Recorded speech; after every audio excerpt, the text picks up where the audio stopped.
welcome to the session of DreamClat.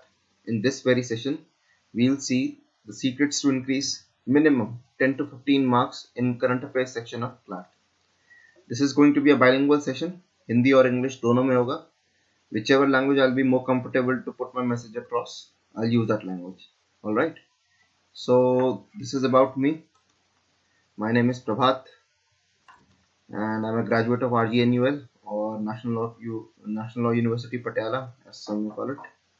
So I do have an experience in teaching and mentoring students for years. So why should you take this session? अब क्या हुआ है कि if you compare CLAT 2020 and previous question papers, तो अब आप देखोगे कि जो डिपेंडेंस है और जो फोकस है, that has become more on the art of paper solving and the way you analyze questions and not just rote learning or cramming of facts. अब आप 2020 का क्वेश्चन पेपर एनालाइज करेंगे तो यू विल फाइंड कि 80% of the questions they can not be solve by rote learning. So you need to develop an analytical mindset. एक reasoned approach होनी चाहिए, alright? Reasoned approach होनी चाहिए, एक analytical thinking होना चाहिए, ठीक है ना? So इस सेशन से क्या फायदा होगा? इस सेशन से हम एनालाइज करेंगे CLAT 2020 का करंट अफेयर्स सेक्शन और उसमें हम देखेंगे कि how to develop a mindset of approaching the question, then analysing it and ultimately reaching the conclusion or the correct answer. There's a disclaimer to this thing that 70 to 80% of the time this intelligent guesswork works. Baki ka you cannot be too sure, right? But most of the time it works. So let us begin. तो ये किसके लिए है? Droppers के लिए है. Those who have invested their one whole year in this preparation and they want an even accelerator to this to your marks, right? So उनके लिए बहुत ज़रूरी है और उन लोगों के लिए भी जो लास्ट 2 months में देंगे उनके लिए तो this is highly important because comparatively if you compare your preparation to the droppers, you haven't prepared that much, so you need this thing to give a fillip to your scores. So and also this is meant for those who will be taking CLAT in future. So without much ado, let us begin. So कभी भी whenever you approach current affairs section, तो you will see कि वैसे तो 150 questions हैं and the time is very very less, so आपको passage भी पढ़ना है and you got to solve answers as well. तो current affairs एक ऐसा section है जिसमें you can save time. So first of all what you should do, you shouldn't read the passage in the first place. Go to the questions, skim through it. If you can reach to the answer then and there, so no need to then go for the whole passage. You should read the passage only and only if you cannot read the right answer. Alright, this is how you will save time. So let us begin. This is the first paragraph. अब मैंने ये paragraph नहीं पढ़ा है, ठीक है, तो देखते हैं can we still solve the questions. तो आप वीडियो पॉज कर सकते हो और उसके बाद you can attempt this question. Right, so question number 31, this is the first question. अब इसके अंदर पूछा जा रहा है the government announce the stimulus package under the self reliant India scheme for the amount of, ठीक है, अब 4 ऑप्शंस हैं, ठीक है. अब देखते हैं कि $100 trillion, 100 trillion rupees, this is way too much. कैसी पॉसिबिलिटी है कि इतना ज्यादा दे सकें? बिल्कुल नहीं. फिर हम आते हैं $2 ट्रिलियन, $20 ट्रिलियन, $5 ट्रिलियन. अब अगर आपने उस समय की न्यूज़ फॉलो करी होगी तो उस समय काफी बार बोला गया था कि 20 लाख करोड़ का पैकेज अनाउंस किया गया. तो जीरोस कैलकुलेट कर लेते हैं. 1 मिलियन के अंदर होते 6 जीरोस, बिलियन के अंदर 9 और ट्रिलियन के अंदर 12. अब 20 लाख करोड़ है तो लाख के अंदर 5 जीरोस और करोड़ के अंदर 7 zeros. So this is how we reach the conclusion. 20 lakh crore, 20 trillion. So option B is your answer. Alright, this is our answer. Let us come to the second question. Now the question says, which of the following is not a goal of the stimulus package announced under the आत्मनिर्भर India. इसके अंदर पूछ रहा है कि कौन सा ऐसा गोल है जो आत्मनिर्भर भारत के अंदर नहीं है। ठीक है, let us see the questions, let us see the options. It will help in alleviating the distress of migrants when they return to their villages. बिल्कुल सही है कि migrants को तो help करेगा ही करेगा। ठीक है, it will help in achieving a goal of self-sustainable rural economy. Again, आत्मनिर्भर भारत, अगर देश पूरा गांव में ही बसता है तो रूरल इकोनॉमी को तो सेल्फ सस्टेनेबल करना गोल होगा ही। Another thing, it would boost the one nation one market objective and help India to become the food factory of the world. ठीक है, हो सकता है, नहीं भी हो सकता। Let's see the last option. अब option D says it will help in elevating quality of life in urban areas. अब this should raise your ears. तो अगर आप इसके अंदर देखें कि all the other options they're talking about the whole of India, whereas this very option, option D, is restricting itself to the urban areas. Very narrow approach. तो इसकी एक ट्रिक है, कभी भी कोई भी क्वेश्चन आता है, किसी भी स्कीम हो, बिल हो, पॉलिसी हो, कुछ भी हो, whenever it is talking about the goals and the objectives, always keep this thing in mind कि कोई भी पॉलिसी सरकार बनाएगी, कोई भी स्कीम, कोई भी बिल लाएगी सरकार, तो it will always be a holistic approach. It will rarely have a narrow approach. It will try to benefit maximum population, ज्यादा से ज्यादा लोगों को हेल्प करने की कोशिश करेगी, है ना। और जनरली आप देखेंगे there won't be setting any figures there, but they'll keep a general approach because bill of goals and objectives हैं, so कह सकते हैं कि गुडी गुडी स्टफ पर दे फोकस मोर। ठीक है ना। सो इस क्वेश्चन में भी अगर हम देखेंगे तो बाकी तीनों के तीनों ऑप्शंस, यहाँ पे माइग्रेंट्स की डिस्ट्रेस को रिड्यूस करना है, या सेल्फ सस्टेनेबल रूरल इकोनॉमी बनानी है, या one nation one market objective की बात करना है, तो ये सारे के सारे गोल्स जो हैं ये एक आत्मनिर्भर इंडिया की ओर है, covers the whole of India, whereas this is restricting in its approach, very narrow approach. So this option D should be the answer. Remember, it is talking about not a goal of stimulus package. So let's come to the next question. Again, which of the following events can be seen as the stepping stone for the growth of the foreign direct investment in India? अब ये पूछना चाह रहा है कि foreign direct investment India में उसकी शुरुआत कहाँ से हुई थी। तो ऑप्शन देखते हैं। इसकी टिप सबसे पहले ये है कि whenever you come across any question, always try and focus on the keywords of the question. This will help you in giving a better insight. So ये क्वेश्चन देखते हैं, इसके अंदर पूछा गया seen as the stepping stone for the growth of foreign direct FDIs in India. तो आप देखोगे कि मेक इन इंडिया से पहले भी ठीक है हमारी जो इन्वेस्टमेंट थी फॉरेन डायरेक्ट इन्वेस्टमेंट या ठीक थी, इतनी भी खराब नहीं थी, बट इकोनॉमिक लिबरलाइजेशन अगर हम देखेंगे ईयर 1991, उसके अंदर हमारी हालत बहुत खराब थी। The LPG policy that came, liberalisation, globalisation, privatisation, है ना।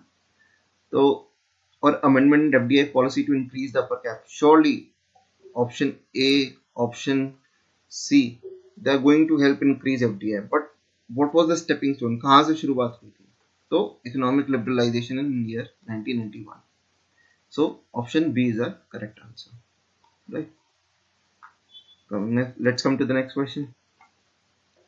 Question 34 पूछता है which of the following is not related to the vocal for local initiative of the Indian government? So let us see the options. Rebooting the MSMEs, especially the khadi and village industries, बिल्कुल vocal for local initiative होगा। अगर micro small and medium enterprises को अगर हम village और khadi industries basically इनको develop करेंगे तो पूरे देश को हेल्प होगा। छोटी छोटी इंडस्ट्रीज, कॉटेज इंडस्ट्री हर जगह डेवलप होंगी। ठीक है, तो it will give a boost to the vocal for local initiative. Again let us come to the option B, generating new opportunities for employment at the local level. बिल्कुल purpose ही यही है कि अगर इंडस्ट्रीज और छोटी छोटी इंडस्ट्रीज डेवलप होंगी, लोकल इंडस्ट्रीज तभी डेवलप होंगी जब हम अपॉर्चुनिटीज लोकल लेवल पर प्रोवाइड करेंगे। So this is related to the vocal for local initiative. अब ऑप्शन डी कहता है promoting the indigenous manufacturing support through financial aid. अब अगर सरकार लोन्स प्रोवाइड करेगी इंडिजिनस मैन्युफैक्चरर्स को तो वहाँ पे एम्प्लॉयमेंट अपॉर्चुनिटीज बढ़ेंगी, लोकल एरिया का डेवलपमेंट होगा, लोकल प्रोडक्ट्स का डेवलपमेंट होगा। But let us look at option C, creating new economic hubs through disinvestment and FDIs। अब कभी भी देखोगे आप कि डिसइन्वेस्टमेंट होगा तो मोस्टली गवर्नमेंट PSUs का होगा, तो वो तो बहुत लिमिटेड है। एंड डिसइन्वेस्टमेंट का फायदा भी किसको पहुंचेगा? Big businessman who have deep pockets. Similar is the case with FDIs। अब FDIs आएंगी तो बड़ी इंडस्ट्रीज को फोकस करेंगे, क्यों वो छोटी छोटी जगहों को इन्वेस्टमेंट करेंगे? They'll make investment where they feel that they get the maximum profits। तो ये सिर्फ काफी छोटे कुछ सेक्शन को फायदा पहुंचाएगा, whereas all the other options, option A, B और D, इन सबके अंदर मैक्सिमम लोगों को फायदा पहुंचाने की कोशिश करेगा। तो again we see a vocal for local initiative. कोई भी इनिशिएटिव होगा सरकारी government, so they'll try and benefit the maximum people, whereas option C is only benefiting a few section of people. All right, so let us come to the next passage. So this is the passage, you can read it, pause it and read it। all right, I hope आपने पढ़ लिया होगा अभी तक। So let us see the first question। This question says which of the following has been replaced by the above passage। अब आप कभी भी देखोगे ये सब याद करना बहुत मुश्किल रहता है, मतलब कब तक इतनी फिगर्स आप याद कर लोगे? तो देखते हैं whether we can find this answer in the passage itself। अब आप यहाँ इस लाइन को पढ़ो। From a low of $275 billion in September of 2013, a rise of 95% rise over the 7 years। This has been observed as on 21st August 2020। जो भी ठीक है, अब 95% इंक्रीज हुआ है 275 का, तो easily we can reach to this conclusion 537 easily। We can eliminate option D, option B, option C, option B, easily we can reach to option A। ठीक है, अब important tip, always try and eliminate the options even if you know the answer। अगर आप दो options भी eliminate कर पाते हैं, even if you are able to eliminate two options, then you must go for the answer whether you know it or you don't। 50-50 के अंदर you should always take the chance, right? So let us come to the next question। So which of the following economic policies have been recently used by the RBI to boost the economy during the current pandemic situation? ठीक है, आप कभी भी इस तरह के question आए जहाँ पे ऑल ऑफ दी अबव हो, तो यू शुड ऑलवेज सी कि क्या मैं दो ऑप्शंस फाइंड आउट कर सकता हूँ पैसेज से कि नहीं। राइट, अगर आप दो ऑप्शंस को फाइंड आउट कर लेते हैं उस पैसेज से, and you shouldn't waste time to look for the other option, the last option। all right, you must go for the all of the above। अब हम देखते हैं कि क्या LTRO और OMOs, long term repo operation, open market operation exist करते हैं कि नहीं करते। ठीक है, मुझे नहीं पता क्या पॉलिसी टूल्स होते हैं, मॉनेटरी पॉलिसी टूल्स क्या है, I have no background knowledge. ठीक है, स्टिल देखते हैं can we solve the question और नॉट। राइट, तो ये पैसेज है। अब यहाँ पर आप देखोगे टू ओपन मार्केट ऑपरेशंस का डिस्कशन हुआ है। ठीक है, यहाँ पर लॉन्ग टर्म रेपो ऑपरेशंस का भी डिस्कशन हुआ है, तो at least we are able to find out कि दो ऑप्शन तो करेक्ट हैं, open market operations, long term operations, repo operation, तो फॉरेक्स स्वैप भी करेक्ट ही होगा। So answer is all of the above. Alright, next come to the next question. अब ये क्वेश्चन कह रहा है which of the following statements relate to the long-term repo operations as measured to support the economy in corona pandemic situations। ठीक है, again the question of all of the above। देखते हैं बाकी चीजें हमें मिलती है कि नहीं मिलती। let us look at the passage। ठीक है, अब यहाँ पर दे रखा है कि in another move RBI announced the infusion of rupees 1 lakh crore। ठीक है, 1 लाख करोड़ कितना होता है? 1 ट्रिलियन। राइट, कितना होता है 1 trillion? In it will enhance liquidity in the bank system by 1 trillion. तो दिस इज करेक्ट। ठीक है, अब हम देखते हैं कि लॉन्ग टर्म रेपो ऑपरेशंस का क्या मतलब होता है कि सरकार मतलब जो आरबीआई है वो बैंक्स को लोन प्रोवाइड करता है at a certain rate.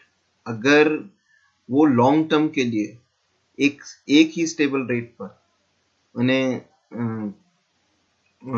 Lending provide कर सकता है बैंक को, तो उससे क्या फायदा होगा? उससे फायदा होगा कि बैंक्स के पास एक प्रेडिक्टेबिलिटी आएगी, they will have a surety कि ये चेंज नहीं होंगे, तो according they will be able to put their credit flows to productive sectors. एक जगह पर वो इन्वेस्ट कर पाएंगे over a period of time, तो उनके पास एक स्टेबिलिटी होगी, प्रेडिक्टेबिलिटी होगी, ठीक है ना, तो they will be able to put their money in particular sectors, right. तो इस हिसाब से शॉर्ट, अब यहाँ पे कि long term repo operations longer time के लिए है, तो इससे क्या बेनिफिट होगा? तो शॉर्ट टर्म रेट्स कम होंगे और it will help in boost investment in corporate bonds, और कहीं पर भी हो सकते हैं। तो similarly it goes for option B, it would encourage banks to undertake maturity transformation smoothly and seamlessly so as to augment credit flows to productive sectors। बिल्कुल वही चीज है, ए और बी सिमिलर चीज कह रहे हैं, so option D is correct। Alright, let's come to the next passage। You may pause the video and read it, right? So let us look at this question, question number 41. It says, the Rafale deal between India and France is seen to carry great strategic significance. Which of the following is directly impacted by this deal? चलिए, तो कभी भी आप देखो कि कोई भी ऐसी बड़ी डिफेंस डील होती है, ठीक है ना, बीट राफेल, बीट F-35 या कोई भी, या आप देखें S-400 डील्स हुई, कोई भी ऐसी बड़ी डील होती है, डिफेंस डील होती है, उसके अंदर सिर्फ एक ही पार्टी जो प्रोवाइड करा रही होती है, उनका भी कुछ ना कुछ स्ट्रेटेजिक सिग्निफिकेंस होता है उसके पीछे, राइट। तो इस केस के अंदर जैसे है कि इंडिया और फ्रांस का, अब अगर हम ऑप्शंस देखेंगे कि which of the following directly impacted by this deal, ठीक है, तो the One Belt One Road mission of China, ठीक है, हो सकता है, but the Chinese initiative to build a new silk route, the trade route of the Middle East. अब आप देखोगे ये तीनों ऑप्शंस, ये दोनों ऑप्शंस बी और सी, ये मोस्टली इंडिया को अफेक्ट कर रहा है, नॉट मोस्टली फ्रांस और इंडिया को डायरेक्ट इम्पैक्ट नहीं होगा। हाँ, बाद में ज्यादा इम्पैक्ट हो सकता है, बट डायरेक्टली इम्पैक्ट क्या कर रही है? अब आप देखोगे, जैसा भी मैंने बताया कि दोनों के लिए जो दो कंट्रीज होती हैं, कोई भी ऐसी डिफेंस डील्स साइन करती है, सो डायरेक्टली अगर इम्पैक्ट होगा तो दोनों की स्ट्रेटेजिक विजन जो है इंडिया और फ्रांस की, जो इंडियन ओशन रीजन के अंदर है, that will be directly affected. Both India and France will be greatly impacted, directly impacted by this deal। बाकी तो ठीक है, थोड़े बहुत फार फ्लंग इफेक्ट कर सकता है, ठीक है, but this is option A would be the direct impact. Alright, so let us come to the, so answer A is the correct option। Let us come to the next question। Which of the following indigenous organizations is responsible for the design, assembly and fabrication of combat aircraft in India? ठीक है, तो option देखते हैं।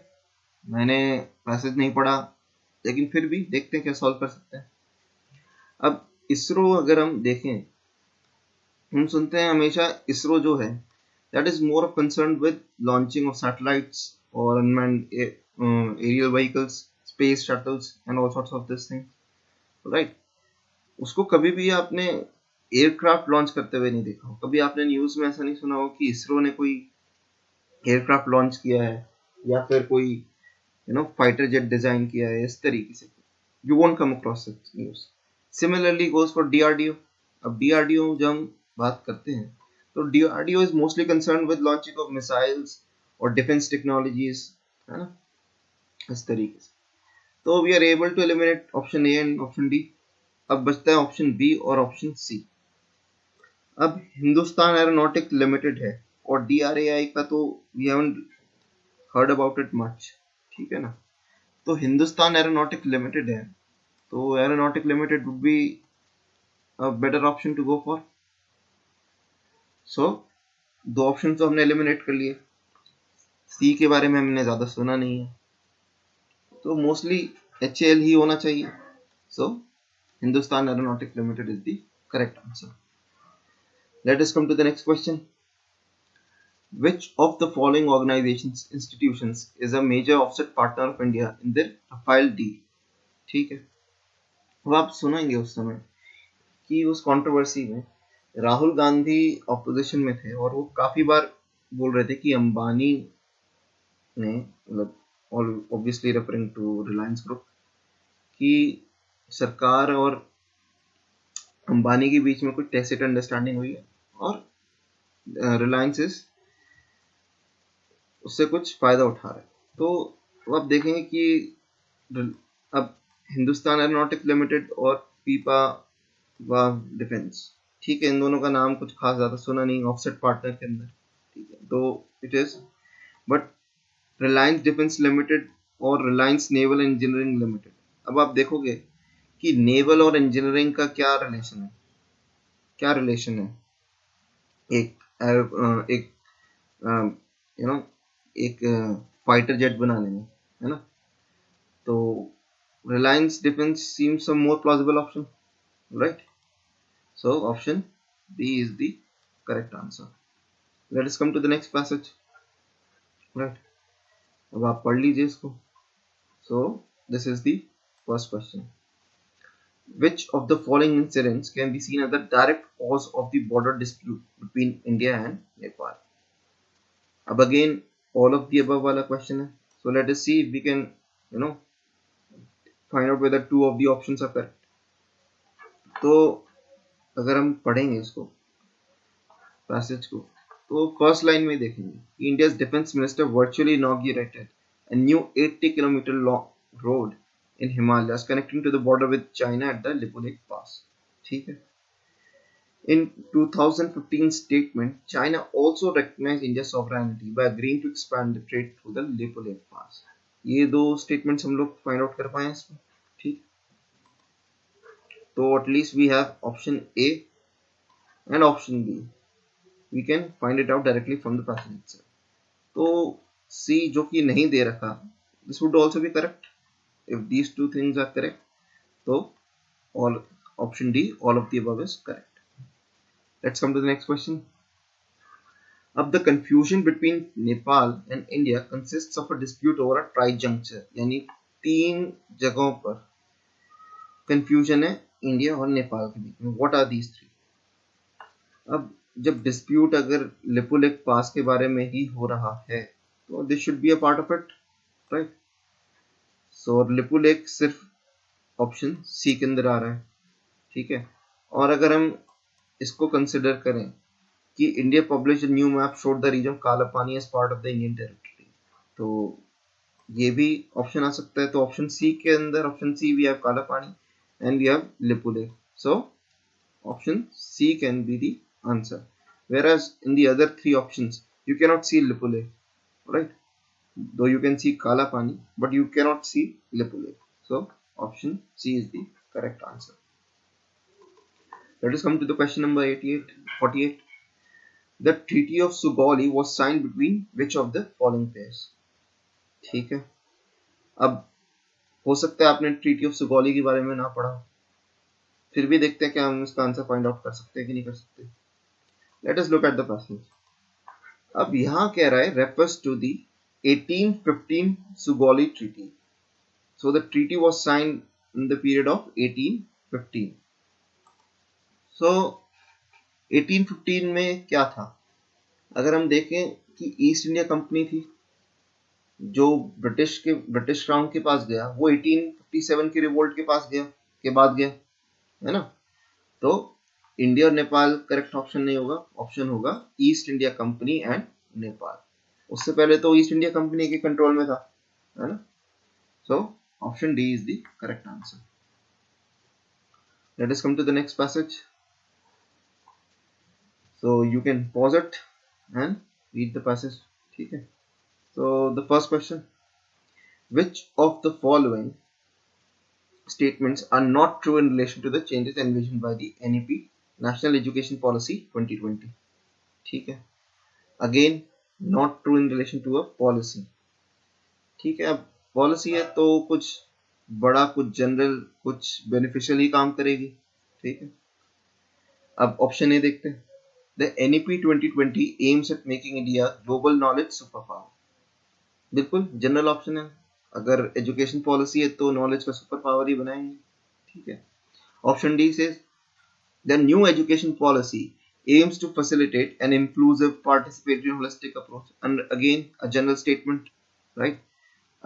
More inclusive, more participatory, all goody stuff, है ना, ठीक है। So this can be an objective, this can be an objective. अब अगर हम पैसेज देखें कि यहाँ पे कहा है कि the new NEP 2020 policy on the other hand is very keen to establish that it is different from everything in the past, including its name. तो नाम चेंज हुआ है, तो the renaming of the ministry of HRD to the ministry of education, ठीक है, तो ये भी है।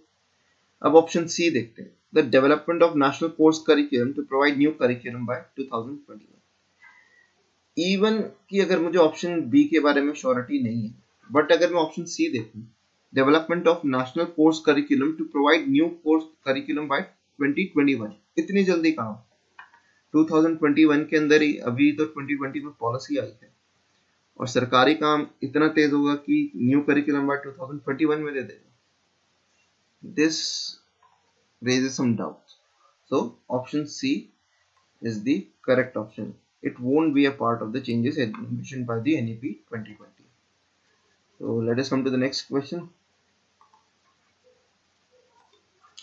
I'm sorry I left one question. So this is the passage and this is the question. Alright, तो हम question पढ़ते हैं।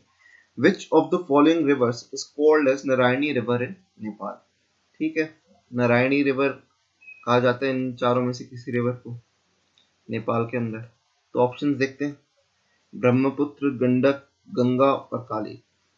अब आप देखोगे कि ब्रह्मपुत्र का जो ओरिजिन है और जो उसका पूरा रूट है वो कहीं भी नेपाल में नहीं आता, और सिमिलरली गंगा के साथ भी यही है कि इन दोनों रिवर्स का जो ओरिजिन है और जो रूट है वो नेपाल में नहीं आता। तो ऑब्वियस सी बात है कि अगर किसी देश में किसी रिवर का नाम है तो ऑब्वियसली वहाँ पे बहती होगी, तभी वहाँ पे लोगों ने उसका कुछ नाम रखा होगा।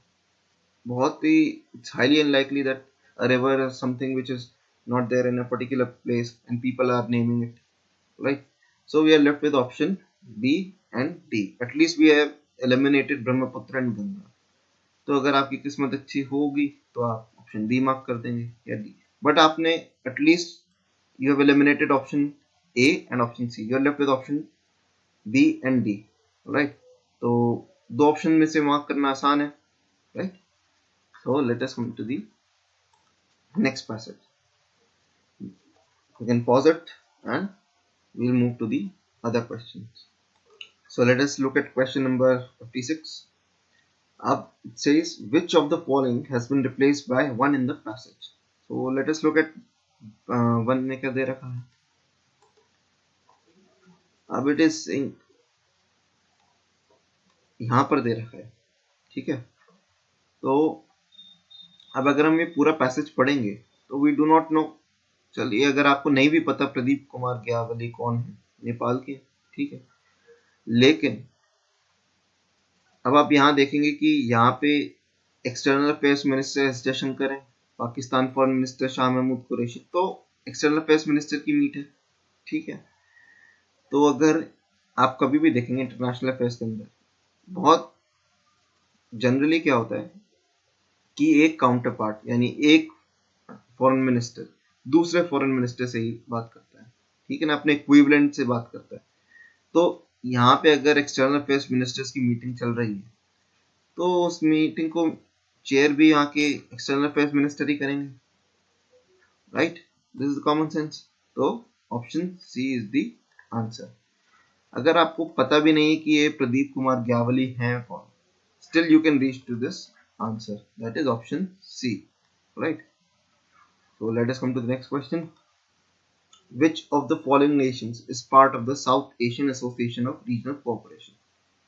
अब इसमें पैसेज देखने की भी जरूरत नहीं है, let us see कि option A B C D, Indonesia, Thailand, Myanmar, Maldives. अगर आप इन सबको देखेंगे तो इंडोनेशिया, थाईलैंड, म्यांमार ये सारे के सारे इंडियन सब कॉन्टिनेंट के राइट हैंड साइड में पड़ते हैं, जो कि है आपका साउथ ईस्ट एशिया। इंडोनेशिया हुआ, थाईलैंड हुआ, म्यांमार। वेरस मालदीव जो है वो अरेबियन सी में पड़ता है, ठीक है ना, that is west of Indian peninsula. तो ऑब्वियसली बात सिंपल सी ये होगी कि सार्क का मेंबर मालदीव्स ही होगा, राइट, और these will be part of south east Asia, ठीक है। इसका एक तरीका और है कि जब कभी भी इस तरीके से रीजनल कोऑपरेशन की बात है तो ऑलवेज कीप इन माइंड कि अब आप देखेंगे इंडोनेशिया, थाईलैंड और म्यांमार, ये दोनों को अगर आप मैप पे इन्विजन करेंगे तो ये दोनों आसपास ही, वेरस मालदीव जो है वो इन सबसे दूर है, ठीक है ना। तो एक रीजनल एसोसिएशन में तीन चीजें पास हैं और एक दूर है, तो Maldives would be the correct answer, right. So let us come to the question number 58. Which of the following has been replaced by 5 in the passage? So let us look at it कि 5 में है क्या, ठीक है। This was in blatant disregard to the advisory by the host 5 against it and in violation of the norms of the meeting. So you will see कि this meeting that they're talking about is Shanghai Cooperation Organization meeting.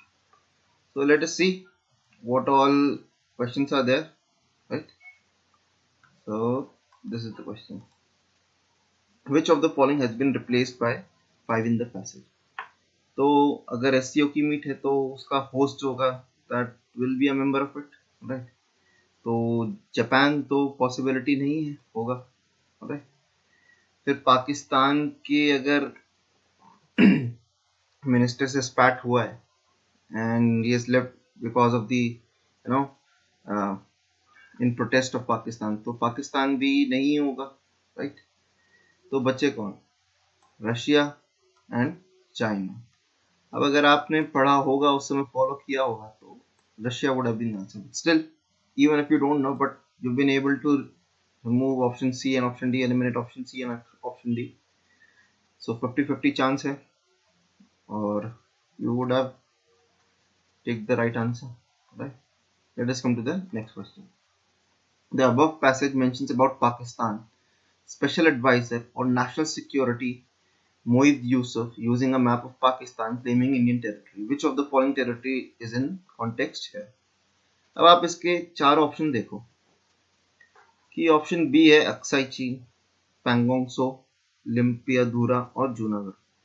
तो Aksai चीन और पैंगोंग सो तो ये थोड़े तिब्बती और थोड़े चाइनीज टाइप के नाम लग रहे हैं, तो ये तो बॉर्डर पे नहीं होगा अगर पाकिस्तान इंडिया से कोई टेरिटरी मांग रहा है, तो ऑब्वियसली वो इस तरीके की तो नहीं होगी, राइट। और लिम्पियाधुरा थोड़ा नेपाली टाइप का साउंड कर रहा है ना, तो जूनागढ़ी एक ऑप्शन बचता है अपने पास जो गुजरात के साथ एसोसिएटेड है और उसका बॉर्डर भी है उसके साथ, तो this should be the answer. कभी भी इस तरीके के क्वेश्चंस हैं, try and make out using the options, territories के बारे में डिस्कशन हो, see to it whether they have any connection और nexus with the country they are talking about, right. Junagadh थोड़ा सा लग सकते कि हाँ पाकिस्तान इस पे क्लेम करे क्योंकि ये भी सिमिलर एरिया है, मुस्लिम मेजोरिटी का हवाला देखे, है ना। अक्साई चीन, पैंगोंग सो, लिम्पियाधुरा ये सारे के सारे पाकिस्तानी नहीं साउंड करते, right. The same tip goes for it. Whenever the questions related to territories, places, people, etc. are asked, try to associate them with the places, right? So, coming to the next question. I hope you have read it. So, let us come to the question. The US is seen as a major role player in peace deal between Israel and UAE. Which of the following is not a reason for the involvement of US in the deal? Option देखते हैं. If the deal grants a diplomatic win to the US President Donald Trump ahead of the presidential election. बिल्कुल, ये तो होगा ही। अगर Israel और UAE की अगर आप अब्राहम अकॉर्ड साइन करवा रहे हैं विद द यूएस रोल, तो ऑब्वियसली उनकी प्रेसिडेंशियल डिप्लोमेटिक विन तो होगी। इतने टाइम से आर्च राइवल्स जो अरब्स और जूस रहे हैं, if you are able to bring them to a platform and sign a peace deal, so US president or obviously option A is the correct answer. Not correct answer, but yeah. So the question reads: the US is seen as a major role player in the peace deal between Israel and UAE. Which of the following is not a reason for the involvement of US in the deal? अब option A पढ़ते हैं. The deal grants a diplomatic win to the US President Donald Trump ahead of the presidential election. ये तो बिल्कुल सही है कि diplomatic win तो है. अगर आप मिडिल ईस्ट के दो rival groups that is Jews and Arabs को अगर आप सेम प्लेटफॉर्म पे लेकर आ पा रहे हैं, तो this is definitely a diplomatic win, right? Let's see option B. The efforts of the USA to bring the war in Afghanistan to an end have not been a success yet. ये भी बिल्कुल सही है कि अभी तक आप देख रहे हैं कि कॉन्स्टेंटली टॉक्स चल रहे हैं, है ना? तालिबान से बात करी जा रही है, ठीक है ना? तो ये भी है सही. The efforts of USA to bring peace between Israel and Palestinians have not been successful yet. ये भी सही है ना? अभी तक इसराइल और पैलेस्टीनियंस के बीच में तो कोई सक्सेसफुल मीट हुई नहीं है, राइट? इसराइल और यूएई के बीच में accord sign, right? So let us come to option D. The deal gives a central strategic role to USA in the Middle East. How is it possible, right? अगर वैसे तो USA का इसके अंदर मिडिल ईस्ट में क्या role होगा. अब अगर हम इसको देखेंगे, if we look at the last paragraph, the deal gives UAE the pole position as the premier of Gulf Arab power, right? तो यूएस का तो कुछ रोल ही नहीं आया, central strategic role to USA. It's rather UAE which has been given the strategic role, right? So option D is the correct answer. Let us come to the next question. Which of the following is true in relation to the stake of Palestine in the peace deal between UAE and Israel? So let us see. Option A says Israel has recognized Palestine as an independent nation. If this is possible, तो ये तो possible ही नहीं है. Israel क्यों Palestine को independent nation grant करेगा, right? तो उसके जितने भी एफर्ट्स हैं वेस्ट बैंक को कब्जाने के या कुछ भी है, तो वो तो होगा ही नहीं. फिर तो that will be a direct violation, right? International laws को परमिट करेगा ही नहीं कि आप किसी की सॉवरेनिटी को हार्म करें. तो option A is not the right answer. Option B देखते हैं. This can be an opportunity for the Palestine to establish diplomatic relations with Israel. अब डिप्लोमेसी और डिप्लोमेटिक रिलेशन तो तभी आप एस्टैब्लिश करेंगे when you have a country और आपको रिकॉग्नाइज किया जाए, which Israel do not. Let's see option C. The deal marks both a win and setback to the Israel-Palestine relations. अब अगर हम देखेंगे कि इस डील के अंदर ये साइन हुआ है कि इसराइल जो है वो पैलेस्टाइन के जो वेस्ट बैंक और सबके एरियाज है उसको ज्यादा ऑक्यूपाई नहीं करेगा फॉर द टाइम. लेकिन अगर इसराइल यूएई के साथ डील साइन करता है तो अब अरब्स का दे आर रिकग्नाइजिंग इसराइल. पहले तो वो इसलिए रिकग्नाइज नहीं करते थे कि दे वर फॉर द पैलेस्टाइनियन कॉज. अब अगर इसराइल और यूएई इसराइल को रिकग्नाइज करेगा तो ऑब्वियसली पैलेस्टाइन का जो उनका प्रोटेस्ट था, in a way they are accepting that Israel is holds the power over Palestine and Israel holds the supremacy or sovereignty over the area, right? So this deal marks both a win and setback for Israel-Palestine relations. D भी एक बार check कर लेते हैं. A peace deal would also be signed between Israel and Palestine. ये तो बिल्कुल भी possibility नहीं है, बिल्कुल भी पॉसिबिलिटी नहीं है, right? So option C is the answer. एक तरीके से और देखा जाए तो यूल सी कि ऑप्शन ए, ऑप्शन बी और option D, they are talking about the same thing. यहाँ पे भी इंडिपेंडेंट नेशन की बात चल रही है, राइट? और यहाँ पे डिप्लोमेटिक रिलेशंस की एक्सेप्ट करने की बात चल रही है, राइट? और एक पीस ट्रीटी साइन करने की बात चल रही है इजराइल और पैलेस्टाइन के बीच में, which means that they want to grant, मतलब इन तीनों की में ये कहना चाह रहा है कि मुझे एक एज एन इंडिपेंडेंट नेशन का स्टेटस ग्रांट किया जाए, but which is not the case, right? So option C holds true in this case. So option C is the correct answer. So एक important tip यहाँ पर ये है कि whenever you analyze options, see to it that if the other three statements are related to one another, you know, they are correlated. So the fourth option would be the right answer, right? The most uncommon one. Let's come to the next question. Which of the following is not a direct impact of peace deal in the Middle East region, right? So यहाँ option देखते हैं.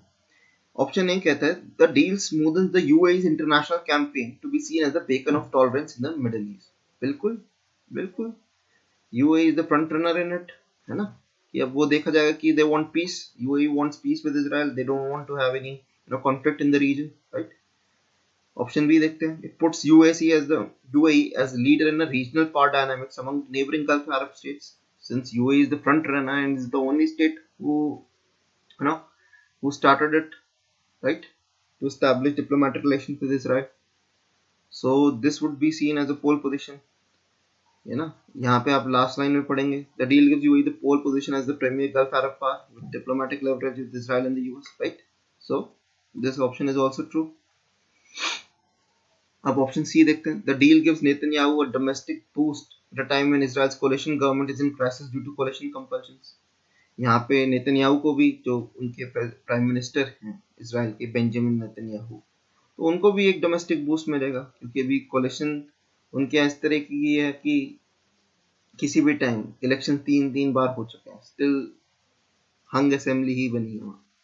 तो इस deal से उनको ये फायदा मिलेगा कि उन्होंने इजराइल के साथ डिप्लोमेटिक रिलेशंस एस्टैब्लिश कर लिए, at least there won't be any further enmities with UAE, right? But option D देखते हैं. The deal marks a historic day and a significant step towards peace in the Middle East. अब अगर आपको पता भी नहीं हो, तो अगर आप ऑप्शन पैसेज पढ़ेंगे तो यहाँ पे आप देखेंगे कि Iran has slammed it as of Turkey and Syria. तो मिडल ईस्टर्न रीजन के अंदर तो ईरान भी आता है. तो अगर हम इसको ऑप्शन डी को देखें, the deal marks a historic day and significant step towards peace in the Middle East. तो ये तो नहीं है, अभी भी वहाँ पे ऑपोजिशन है, तो पीस तो एस्टैब्लिश नहीं हुआ. So option D is the correct answer, right? Let us come to the next question. Israel is a theocratic Jewish state, but it follows legal pluralism. Accordingly, it has.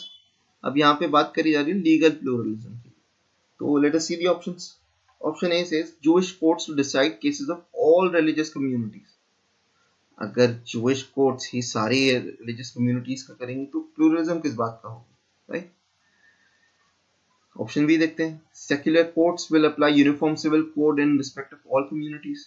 अगर uniform civil code ही apply कर दिया तो what is the need for legal pluralism? Why are we talking about it, right? If you maintain homogeneity in everything, then how can we say that there's legal pluralism? Let us see option D.